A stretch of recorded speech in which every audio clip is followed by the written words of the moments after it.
अस्सलाम नाज़रीन, मैं हूं बैरिस्टर शहजाद अकबर और आप देख रहे हैं मेरा यूट्यूब चैनल। आज 16 अक्टूबर है, जुमेरात का रोज़ है और पाकिस्तान से बड़ी ख़बरें हैं। पहली बड़ी ख़बर तो ये है कि आज 16 अक्टूबर को इमरान खान साहब का और बुशरा बीबी का जो केस था उसकी ज़मानत की जो हेयरिंग थी इस्लामाबाद हाई कोर्ट में, आज नाजरीन तकरीबन 1 साल होने को है। 10-11 माह हो चुके हैं इस केस का फ़ैसला आए हुए और अभी तक इसकी जो प्रिलिमिनरी हेयरिंग है, यानी कि सस्पेंशन ऑफ सेंटेंस कह लीजिए, बेल, जिसमें सिर्फ प्रिलिमिनरीली आपने बुनियादी तौर पर देखना है कि केस को जो फ़ैसला दिया गया है वो दुरुस्त भी है और इसमें आगे सज़ा के क्या चांसेस हैं। एक दफ़ा फिर इस्लामाबाद हाई कोर्ट से वो जो हेयरिंग थी उसको कैंसिल कर दिया गया बग़ैर कोई वैलिड वजह बताए।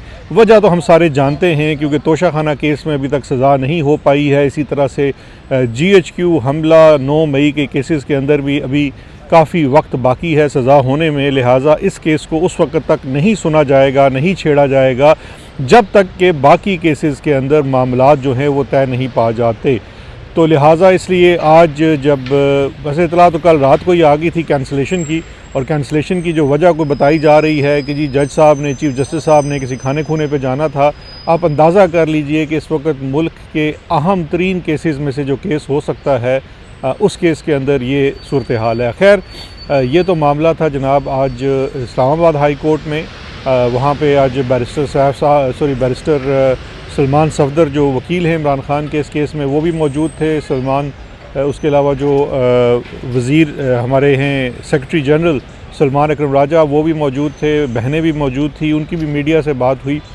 दूसरी जानिब आज इस्लामाबाद में जो है रावलपिंडी में जो मुलाकात थी इमरान खान साहब से, उसके लिए जो हमारे वज़ीर आला हैं, नौ मुंतखब वज़ीर आला खैबर पख्तूनख्वा सुहेल आफरीदी, उन्होंने बाकायदा एक ऑफिशियल तरीके से कन्वे किया होम डिपार्टमेंट हुकूमत पंजाब को और इसके साथ साथ इंटीरियर मिनिस्ट्री को भी कि बतौर चीफ़ मिनिस्टर खैबर पख्तूनख्वा वो अडयाला जा रहे हैं अपने लीडर से मिलने के लिए, और उसके लिए इंतज़ामात भी किए जाएँ और उनको इजाज़त भी दी जाए। जिसके ऊपर कल रात को जो हुकूमती बदमाश हैं, नून लीगी बदमाश हैं, राना सनाउल्लाह साहब, उन्होंने तो जनाब बड़ी धमकी भी लगाई कि किसी शो में बैठकर कहा कि जी वहाँ पे उनको रेड कारपेट इस्तकबाल होगा। हम पहले भी इनको कह चुके हैं इस तरह की बड़के ना मारा करें, लेकिन इसके बावजूद क्या करें, अब इनके पास मासवाए बड़के मारने के कुछ है नहीं।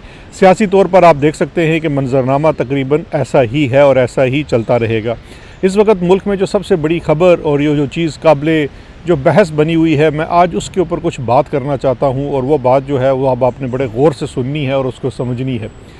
मामला है इस वक्त TLP के ऊपर, या आप कह लीजिए क्रेन वाली जमात, क्योंकि हमें बताया जाता है कि बार बार जनाब के जमात का नाम आपने नहीं लेना। खैर, तहरीक लब्बैक भी उनका नाम है, तहरीक लब्बैक पाकिस्तान TLP जिसका छोटा है वो है, लेकिन हम उनको अपनी सहूलत के लिए क्रेन वाली पार्टी कह लेते हैं ताकि हम किसी किस्म की जो हमारे ऊपर सख्तियाँ करने जा रहे हैं उसको वायलेट ना करें। वैसे सख्तियों से याद आया, आप अंदाज़ा कर लीजिए कि इस वक्त हमारे जो नूर जहान के बच्चे हैं, हमारी आंटी जी के बच्चे जो हैं, उनकी इस वक्त सेंसिटिविटी की यह आलम हो चुकी है कि उन्होंने जो ट्विटर है उसको मेरी शिकायत लगाई है कि जी, और वो कि मैंने पाकिस्तान का कोई कानून वायलेट किया है, इसलिए जनाब मेरा जो अकाउंट है वो डिलीट कर दिया जाए X के ऊपर। तो वो जो जब मैंने वो ईमेल खोली और उसके ऊपर मैंने जब क्लिक करके देखा कि भाई सब वो कौन सी चीज़ है जो हमने वायलेट कर दी पाकिस्तान की, बड़ा मैं था कि भाई आखिरकार मैंने कोई पाकिस्तान का कानून तोड़ा। तो पता ये चला कि जनाब पाकिस्तान का जो मैंने कानून तोड़ा वो मैं एक ट्वीट के ऊपर सिर्फ मैंने अपना हंसी का जो था वो एक इमोजी लगाई हुई थी, उसके ऊपर जनाब ट्विटर को लिख दिया गया, जो वो शार्क है ना जो केबल काट देती है। खैर, हम उससे छुट के ज़रा सीरियस टॉपिक की तरफ आते हैं। मामला है जनाब क्रेन वाली जमात का। क्रेन वाली जमात को लेकर इस वक्त पाकिस्तान में बहुत बहस जारी है। आपने देखा बड़ी ज़्यादा डिवीज़न भी है। बहुत सारे ऐसे लोग जो प्रो राइट्स हैं, यानी कि इंसानी हकूक़ की बात करते हैं और बड़ी जेन्युइनली करते हैं, वो भी किसी न किसी तरीके से ये क्रेन वाली पार्टी के ऊपर जो क्रैकडाउन हुआ है, या जो वहाँ पे गोलियाँ चलाई गई हैं, या लोगों को मारा गया है और जिस तरह से उनको हैंडल किया गया है, उसके ऊपर वो थोड़े से खुश भी हैं और कह रहे हैं कि ऐसा ही होना चाहिए, इनको बड़े ज़ोर और बाजू के साथ डील करना चाहिए। ये ज़रूर काबिल तशवीश है। दूसरी तरफ कुछ हमारे सियासी दोस्त भी हैं, जिसमें फवाद चौधरी साहब सबसे ऊपर टॉप पे हैं। उनका भी ये कहना है, उनका भी ये मानना है कि जनाब इनके साथ ऐसा ही सलूक होना चाहिए। फिर दूसरी तरफ ऐसे लोग हैं जिसमें बहुत सारे लोग तहरीक इंसाफ के अंदर भी हैं, दीगर सियासी जमातों के अंदर भी हैं, बल्कि आप पाकिस्तान की जो मजहबी सियासी जमातें भी कह लीजिए या मजहबी जमातें हैं, स्पेशली जो सुन्नी फ़िरके से ताल्लुक़ रखती हैं, उनकी जानिब से भी जुमे के रोज़ एक प्रोटेस्ट की कॉल भी आई है इस पूरे मामले को लेकर। तो एक और फिर जो इवन जो प्रो राइट्स हैं उनका भी ये कहना है, उनमें जो दूसरी डिवीज़न है उन लोगों का ये कहना है कि किसी सूरत भी जो है रियासत, चाहे और जिनमें मैं भी आता हूँ, कि चाहे कोई जमात, उसका किरदार कुछ भी हो, उसकी सियासत कुछ भी हो, हम उस पर इख्तलाफ कर सकते हैं, हम उसके ऊपर कानून के ऊपर जा सकते हैं, लेकिन हमें रियासत के तौर पर कोई हक़ हासिल नहीं है कि हम उनके इस चीज़ को पकड़ कर उनके ऊपर गोली चलाएं, उनके ऊपर किसी भी किस्म का गैर कानूनी रियासती तशद्दुद करें। ये है जनाब मेन कंटेंशन। अब ये बहस तो अपनी जगह जारी है, लेकिन इस बहस के दौरान एक बहुत अहम पहलू है जो हमारी नज़र से नहीं गुजर रहा और मैं कोशिश करूँगा कि वो आपके सामने बयान करूँ। देखिए, जो ये क्रेन वाली पार्टी है, एक चीज़ आपने जहन में रखनी है कि क्रेन वाली पार्टी का कोई सियासी असास नहीं है, उनका कोई सियासी एजेंडा नहीं है। पंजाब के अंदर, पूरे पाकिस्तान के अंदर हमारी जो इस्टेब्लिशमेंट है, जनाब जो नूरजहां आंटी के बच्चे हैं, मैडम के बच्चे हैं, मैडम के बच्चे बड़े अरसे से कोशिश कर रहे हैं कि पाकिस्तान के अंदर जो इस वक्त मकबूल तरीन सियासी जमात है और मकबूल तरीन सियासी लीडर इमरान खान साहब और उनकी जमात पाकिस्तान तहरीक इंसाफ, किसी तरीके से उसको वहाँ से मंजरनामे से हटाया जाए। उसके लिए आपने देखा मार दाड़ करके प्रेस कॉन्फ्रेंसें भी करवाई दी गई, जमात को भी तोड़ दिया गया, सब कुछ कर लिया गया। फिर उसकी जगह इसी जमात में से निकले हुए लोगों को पकड़कर इस्तेकाम पार्टी बनाई। नून लीग के लिए हमारे जो मैडम के बच्चे हैं वो किसी हद तक भी चले गए, ख़ास कर पंजाब के अंदर, के किसी तरीके से उनको वो पॉलिटिकल स्पेस वो गेन कर लें ताकि तहरीक इंसाफ से वो उसके गुब्बारे से हवा निकल जाए। क्योंकि ये इस्टेब्लिशमेंट भी जानती है कि इमरान खान साहब को उस वक्त तक ये नहीं हरा सकते जब तक आवाम की सपोर्ट और रेलेवेंस उनकी आवाम के अंदर मौजूद है। तो उसमें बहुत सारे प्रोजेक्ट्स लॉन्च किए जाते हैं। ये जो लबैक या कह लीजिए ये क्रेन वाली पार्टी है, ये भी दरअसल उसी का एक शाखसाना है।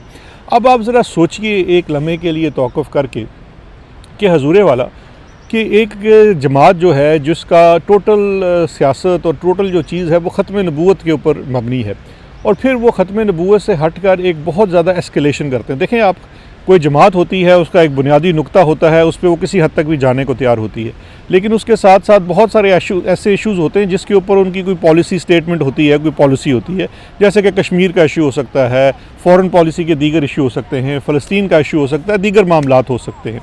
अब उसके ऊपर ज़्यादा से ज़्यादा क्या हो सकता है कि वो जमात कोई पॉलिसी स्टेटमेंट इशू कर दे, कोई छोटा मोटा टोकन प्रोटेस्ट कर दे। लेकिन अब सवाल ये पैदा होता है कि ये क्रेन वाली पार्टी जिसका बुनियादी असास जो है वो दरअसल ख़त्म नबूवत है, वो ऑल ऑफ सडन फ़लस्तीन के इशू के ऊपर इतना बड़ा जो है एक माहौल बना लेती है और कहती है कि जनाब हम या मर जाएंगे या मार देंगे, और हमारा जो है ना वो भी किसी हद पीछे हटने को तैयार नहीं है। देखें ना कि इस मसले को लोग लेकर ऑन ग्राउंड सियासी जमातों में अगर देखा जाए और मजहबी जमातों में देखे जाए तो इस इशू के ठेकेदार तो शुरू दिन से जनाब एक जमात है, जमात इस्लामी थी। अब वो भी इस तरह से ऐसे नहीं निकले, उन्होंने भी चीज़ों को इस हद तक एस्केलेट नहीं किया जिस हद तक क्रेन वाली पार्टी कर लेती है। और फिर क्रेन वाली पार्टी की जो एस्केलेशन है उसके अंदर पूरी माहौल साजी की जाती है। जैसे ही वो निकलने की कोशिश करते हैं उनके ऊपर उतनी ही सख्ती से जनाब वो काम शुरू हो जाता है और फिर एक पूरा माहौल ऐसा बन जाता है जहाँ पे ला मोहल्ला। देखिए, दो चीज़ें हैं, एक तो जो कोई भी स्टेटस को के ख़िलाफ़, इस्टेब्लिशमेंट के ख़िलाफ़ और मैडम के बच्चों के ख़िलाफ़ कोई भी जदोजहद करेगा तो पाकिस्तान के अंदर उसको तक़वियत मिलेगी, उसको सपोर्ट मिलेगी और उनको भी मिल रही है। दूसरा, जब यही नूरजहां के बच्चे किसी के साथ ज़्यादती करेंगे और उसको दबाएंगे, दीवार से लगाने की कोशिश करेंगे, तो वो भी उसको एक सिंपैथी मिलती है और उसकी दोबारा से एक स्पेस क्रिएट होती है। अब तहरीक इंसाफ को पंजाब के अंदर से ख़त्म करना बहुत मुश्किल हो चला था, और PMLN जो नून लीग है, पटवारी जमात है, जिसकी इतनी ज़्यादा आप समझिए कि इस वक्त सपोर्ट की गई है कि नूरजहां के बच्चों ने आज तक अपनी मैडम की इतनी खिदमत नहीं की जितनी खिदमत इस जमात की पंजाब में की। और उसके पीछे जो बुनियादी वजह थी वो बेसिकली यही थी कि वो पॉलिटिकल स्पेस जो पंजाब के अंदर सारी की सारी इस वक्त तहरीक इंसाफ के पास है, वो कोई ना कोई ये नून लीग वाले ले जाते। लेकिन अब 3 सालों के बाद, आपने ये पिछले जनवरी से नहीं देखना है, लेकिन ये आपने 3 सालों में देखना है, क्योंकि 3 सालों से PDM 1 की हुकूमत हो, केयर टेकर गवर्नमेंट हो, या इस वक्त मैडम मरियम की हुकूमत हो, इस तमाम के अंदर तमाम हुकूमती मशीनरी, तमाम इंटेलिजेंस एजेंसियाँ, तमाम फ़ौज, यहाँ तक के फ़ौजी जवानों से बैनर्स और पोस्टर तक लगवाए गए मरियम के। इसके बावजूद वो पॉलिटिकल स्पेस गेन करना तो दूर की बात है, बल्कि उनकी वजह से PTI की रेलेवेंस और स्पेस ज़्यादा बढ़ती चलेगी पंजाब में। तो इसलिए अब ये एक नया प्रोजेक्ट भी लॉन्च किया गया, और वो प्रोजेक्ट ये था कि जनाब इनको किसी हद तक इस चीज़ पे लाया जाए जहाँ पे ये तमाम चीज़ें इस हद तक चली जाएं कि उनको वो एक पॉलिटिकल स्पेस मिले। ज़ाहिर बात है, कोई इशू होगा तो आप पॉलिटिकल स्पेस गेन करेंगे, यानी कि PTI का अल्टरनेट तैयार किया जाए। तो एक तो चीज़ आपने जहन में ये रखनी है। अब इसके साथ मैं आपको कुछ प्रैक्टिकल चीज़ें बताना चाहता हूँ, और उसको समझाने के लिए मैं आपको मिसाल दूँगा कि ये एक किस्म का कबायली निज़ाम है। अब ये कबायली निज़ाम में आप समझिए कि एक मुल्क में एक बादशाह था। अब ये चीज़ें होती कैसी हैं ना, ये मैं आप कह रहा हूँ जो पॉलिटिकल स्पेस के लिए कर रहे हैं। अब यहाँ पे कुछ और चीज़ें हैं जहाँ पे अगर हम ग्राउंड पे जाकर देखते हैं तो हमें हक़ाइक़ में उनका बहुत कुछ नज़र आता है। आप समझिए कि एक मुल्क है, उसका एक बादशाह था, बादशाही निज़ाम है। ज़ाहिर बात है, बादशाह तो मुतलकुल अनान ही होता है, जो चाहता है वो करता है। फिर बादशाह के बच्चे भी होते हैं, कबीले भी होते हैं। तो इस मुल्क के बादशाह के समझें कि 2 बड़े अहम कबीले थे, 2 बच्चे थे उसके, उसमें से आगे वो कबीले निकले हुए थे। एक वाजिद खेल था और एक आसिम खेल।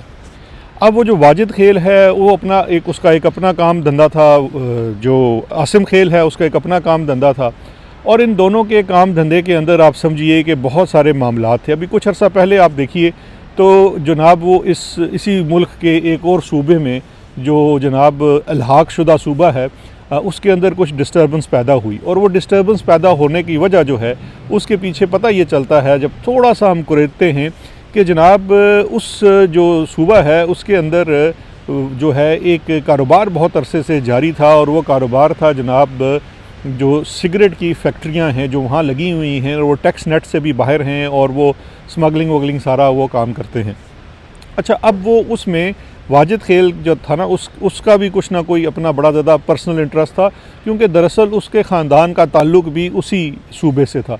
अब वहाँ पे उसी वाजिद खेल का कोई भतीजा भांजा बताया जाता है जिसकी भी एक आधी फैक्ट्री थी, और होता ये है कि दूसरी जानिब जो आसिम खेल के लोग हैं उनकी ड्यूटी लगती है कि भाई ये कारोबार जो है ना, ओवरऑल, नॉट स्पेसिफिकली वाजिद खेल के भतीजे भांजे का काम, लेकिन ओवरऑल, क्योंकि उन्होंने एक तंजीम बनाई हुई थी कोई SPCDC करके, जिसके अंदर जनाब जो लोग इन्वेस्टर्स थे उसमें वो कोई इंटरनेशनल टबैको की कंपनी है, वो जाके शिकायत लगाती है कि जनाब हम तो पाकिस्तान में अपना काम बंद कर देंगे, आपके मुल्क में कोई काम नहीं करेंगे, क्योंकि हमारे कारोबार को तो तबाह कर रही है आपकी ये जो इलीगल और अनटैक्स्ड जो इंडस्ट्री है टबैको के नाम के ऊपर बनी हुई है।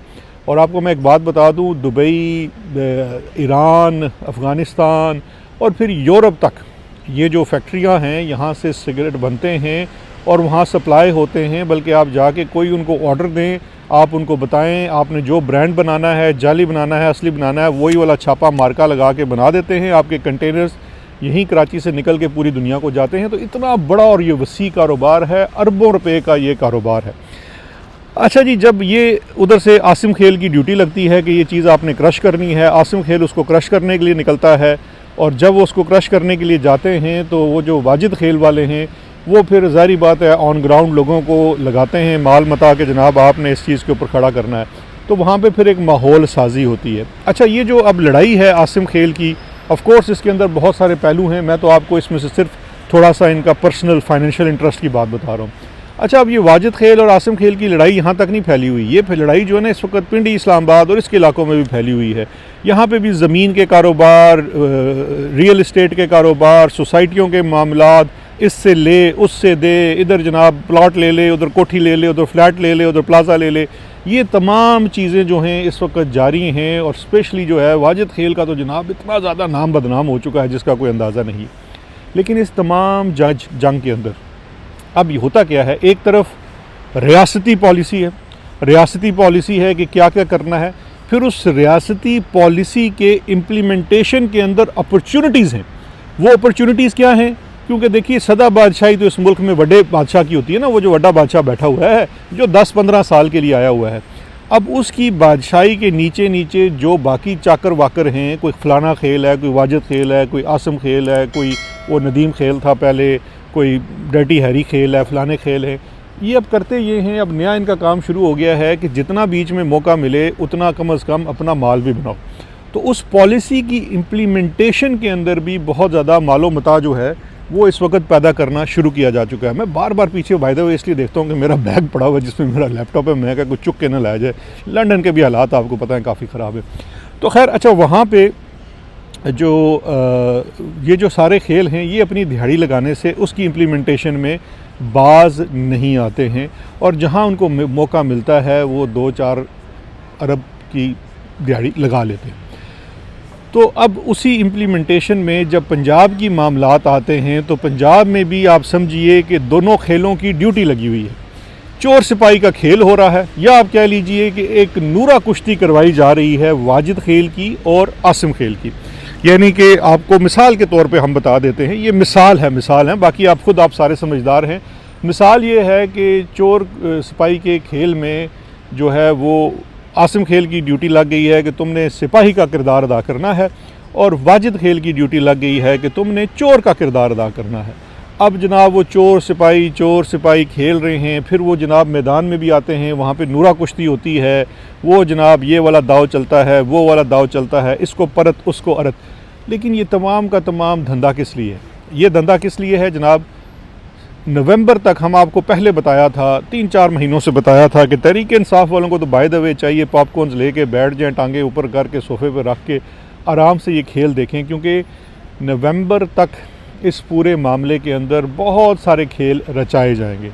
साथ साथ वो जो मिशन था, वो जो शुरू दिन से मिशन था कि इमरान खान को क्रश करना है, तहरीक इंसाफ को क्रश करना है, और उसके लिए किसी हद तक भी जाना है, वो भी अपनी जगह जारी है। और वो किस तरह से जारी है, उसके अंदर चीज़ें क्या क्या हो रही हैं, आपको बड़ी हैरानगी होगी देख के कि जी सूबे के अंदर नई जमातें, उनको वो स्पेस दिलवाना, ये तमाम चीज़ें उस जनाब कारोबार का हिस्सा है।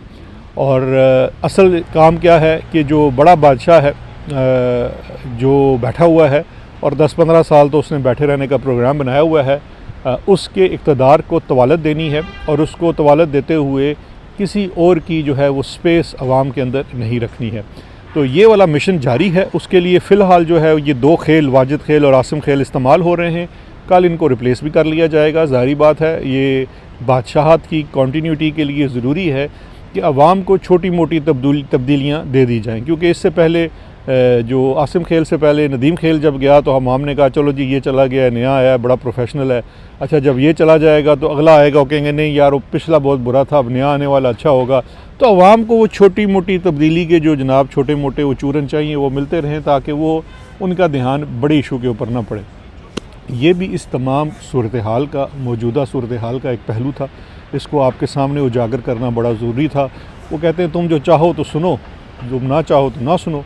आपको लगे ये बात हमारी दुरुस्त थी तो अच्छी बात है, ना लगे तो आप इग्नोर कर दीजिएगा, कौन सा फ़र्क पड़ता है। रोज़ ही यहाँ पे बहुत सारे लोग आते हैं, आपको किस्से सुनाते हैं, लेकिन मैंने सोचा कि आपको कम अज़ कम अपनी टेक इस पूरे मामले के ऊपर पेश कर दूँ। ज़ाहिर बात है इसमें बहुत ज़्यादा तज्ज़िया भी है, लेकिन इसके साथ साथ काफ़ी ज़्यादा अंदर की ख़बरें भी हैं, लोगों से बातचीत भी है। तो ये सारा मामला था। बाकी आप अपना फ़ैसला ख़ुद कीजिए, हमारी बातों में ना आया करें। आप अपना ख्याल रखिएगा। मज़ीद ख़बरों और तज्ज़ियात के साथ दोबारा हाज़िर होंगे। शुक्रिया, खुदा हाफ़िज़।